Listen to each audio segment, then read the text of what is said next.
Hey, good evening, everyone. Thanks for coming back.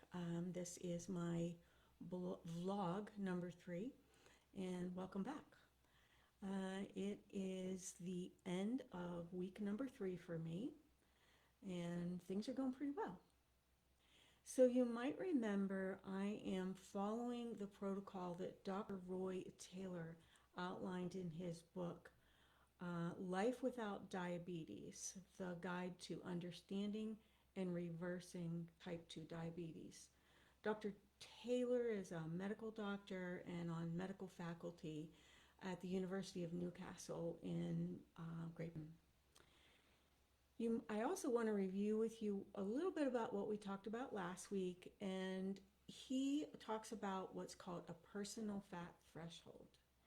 And basically, what that means in a nutshell is that each individual has a very individual amount of fat that they can store in their body. Some people can store more, some people can store less before that fat overload begins to be stored in the liver and in and around the pancreas. And that is called fatty liver disease. Don't think they actually have a name for that fatty pancreas thing yet, but what Dr. Taylor explains to us is that as that pancreas has fat around it and within it, it becomes less and less able to produce insulin to regulate our blood sugar. So you might also remember that the blood sugar is what how our body responds when we have an intake of food, and that blood sugar elevates. Our pancreas makes insulin, and that puts us back into homeostasis to keep us nice and controlled, to keep that blood sugar nice and controlled. That's it in a nutshell. So, update time. Again, on the end of week 3. I had a couple evenings where I was really hungry, y'all. And what I did is before I started this thing, I had a day where I sat with myself, not the whole day, but wrote down my why. Why am I doing this? Why have I decided to do it? And there's sort of a trifecta of reasons that all kind of indicate that you're headed for diabetes, for type 2 diabetes as an adult. And that trifecta was in increasing waist size. I've always had a pretty small waist. And even at the age of 64, I still had a pretty small waist. And as I turned 65 and into 66, which I am now, that began to increase. Second piece of that is my fasting blood sugar was running around 99, which is a bit high.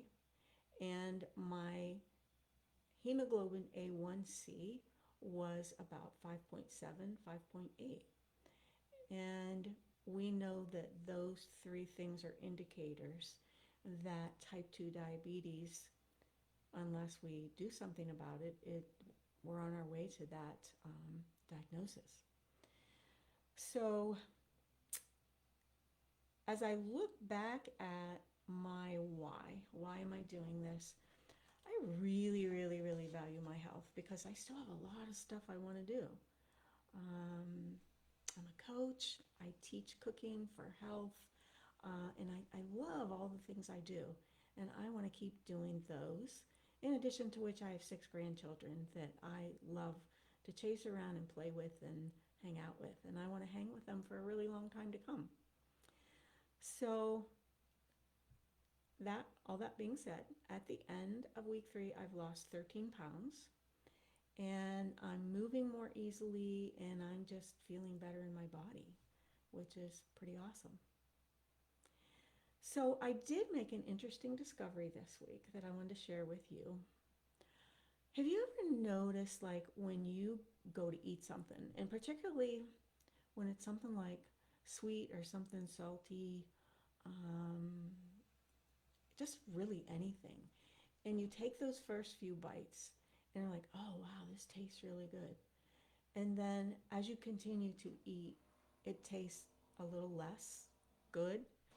And if you are, in fact, overeating, after a while, it's like you don't really taste it any longer. So I had this interesting experience this week. I was cutting up a red pepper, sweet red pepper, and I took a bite of it, and I was like, "Oh my gosh, this is so delicious! This like is delicious." And I put it in my salad, and it continued to taste delicious. And then the next night, I did that with some green beans that I had parboiled that I was going to have for dinner, and the same thing. It was like, wow, the produce this time of year must be really, really great. But we know that none of that produce was freshly grown here where I live. It came from afar, but still it tasted great. And I'm sure that that is a result of not overeating, of really, really stopping and enjoying my food in a different way than I would normally if I wasn't really watching and paying attention to what I'm eating. So I really thought that was really cool.